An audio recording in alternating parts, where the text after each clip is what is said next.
삶은 왜 짐이 되었는가? 서울대 박창국 교수의 하이데거 강의를 책으로 엮어낸 것입니다. 이 책을 읽게 된 동기는요, 저는 하이데거를 좀 배우고 연구하기도 했지만 아무래도 좀 부족함을 느껴서 교수님의 도움을 좀 받고 싶었습니다. 이 책의 구성을 좀 살펴보죠. 이 책은 10개의 장으로 구성이 되어 있습니다. 아마도 10번의 강의를 하나씩 챕터로 만든 것 같습니다. 제 생각에는 6장, 인간은 왜 불안을 느끼는가? 그리고 8장, 언어란 무엇인가가 가장 중요한 장으로 보입니다. 6장은 존재와 시간에 대한 이야기이고요. 8장은 후기 하이데거 철학을 설명하고 있습니다. 이 책의 장점은 무엇보다도 이 책은 참 쉽게 설명을 하고 있다는 것입니다. 하이데거 철학이 참 어려운데요. 저자가 교수님이신데 교수님답지 않게 쉽게 술술 넘어가게 잘 쓰셨습니다. 여러 가지 재미있는 예를 사용해서 설명을 도우셨고요. 하이데거 철학은 어렵지만 사실 이 책을 이해하는 데는 큰 어려움이 없습니다. 핵심적인 개념들에 대해서도 잘 풀어놓으셨네요. 하지만 제가 하이데거 철학에 대해서 알고 있는 것이랑 다른 부분이 좀 많았습니다. 물론 이것은 견해차일 수도 있고요. 제가 틀렸을 수도 있습니다. 다만 이 책을 통해서 제가 확실히 틀렸다는 것을 확인하지는 못했습니다. 예를 들어보죠. 122페이지 보면 이런 말이 있습니다.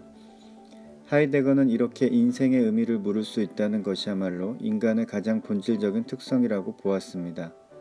그리고 인간은 자신의 존재에 있어서 자신의 존재를 문제 삼는다라고 말하면서 인간의 이러한 독특한 존재 성격을 실존이라고 불렀습니다.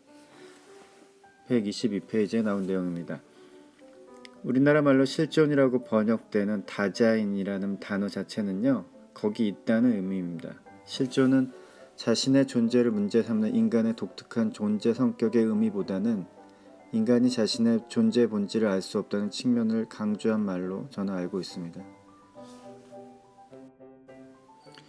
이것은 하이데거의 스승인 후설에 대한 반항이기도 했고요. 사실 자신의 존재에 대해 문제 삼는 것은 철학의 역사 내내 철학자들이 인지하고 있었던 인간의 특성입니다. 자신의 존재를 문제 삼는 것이 사실 하나도 독특하지 않은데 이것을 하이데거 철학의 특징으로 볼 수 있을까요? 또 한 구절을 인용해 보도록 하겠습니다. 191페이지에 나온 내용입니다. 우리는 앞에서 세계와 사물 사이의 내밀한 통일성을 하이데거가 존재라는 말로 부르고 있다는 것을 보았습니다. 세계와 사물 사이의 내밀한 관계로서의 존재는 우리가 세계와 사물을 지배하려는 의지에서 완전히 벗어날 때 자기를 드러냅니다. 191페이지에 나온 내용입니다. 이것은 언어는 존재의 집이다라는 말을 설명하면서 나온 말입니다. 일단 세계와 사물 사이의 내밀한 통일성이란 말 자체가 이해가 잘 안되고요. 세계는 사물을 포함하고 있는데 이 사이의 내밀한 통일성이라는 말이 무슨 의미인지 잘 모르겠습니다. 하이데거가 워낙 존재라는 말 자체를 여러 의미로 사용했고 우리나라 말로 그냥 존재로 번역하면 알 수 없는 부분이 있습니다. 영어로 말하면 존재가 대문자로 B로 시작하는 being인지 혹은 소문자 B로 시작하는 being인지에 따라서 뜻은 완전히 달라질 수 있습니다. 대문자 B로 시작하는 being은 신과 의미가 비슷하고요. 소문자로 시작하는 being은 인간 존재를 의미하겠죠. 제가 알기로 여기서 존재는 신과 비슷한 의미입니다.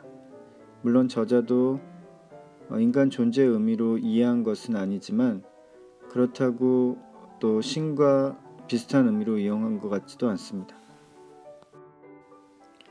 역시나 하이데거 책을 더 살펴봐야겠네요. 하이데거는 인간이 죽음 때문에 불안해한다고 했는데요. 저는 그 말에 완전히 동의하진 않지만 그런 면이 없지 않아 있죠. 그렇다면 인간이 죽음에 대한 불안을 어떻게 극복해야 하는지 하이데거가 뭐라고 주장했는지 좀 더 정확하게 알고 싶습니다. 이 책에서는 죽음을 인지하면서 비교의식을 멈추고 삶에 대한 경의를 회복하고 모든 자연 사물을 새롭게 바라보라고 하이데거가 주장했다고 하는데 제가 볼 때 좀 모호한 것 같습니다. 너무 종교적인 느낌도 강하고요. 하이데거는 좀 더 치밀하고 철학적인 말들을 했을 것 같습니다. 그래서 제 생각에는 하이데거 책을 좀 더 찬찬히 살펴봐야 될 것 같습니다.